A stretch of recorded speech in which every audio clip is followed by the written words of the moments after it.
Praise the lord. అందరు బాగున్నారా? నేను దేవుని కృప వల్ల బాగున్నాను. ఈరోజు ఏంటి అంటే నేను చెప్పాలనుకుంటుంది దేవుడు మాట ఏంటంటే, మన ఆశ్రయం ఏమై ఉంది?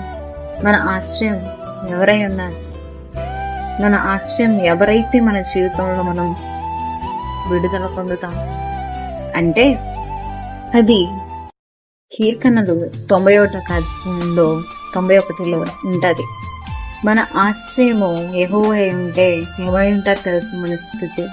ఆయన మనల్ని విడిపించి గొప్ప చేస్తాడంట తెలుసా. ఇంకేంటంటే మన పక్కన 1000 మంది పడినా, మరి కూలి పక్కన 10,000 మంది కూలినా మనకేం అవ్వదంట అండి. అది దేవుడి మాట.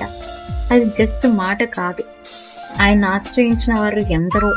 దావీదు మహారాజు గొలియాతు ఎంత ఎత్తుగా ఉన్నాడు, అది సాధ్యపడని విషయమే. కానీ ఆయన ఎవరిని ఆశ్రయించాడు?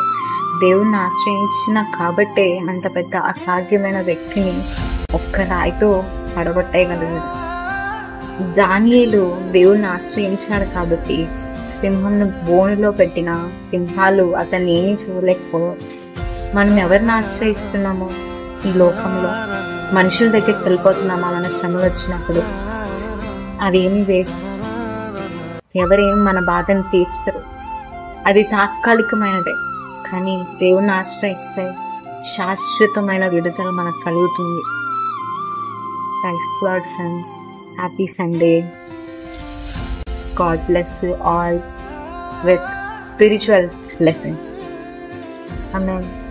Praise the Lord.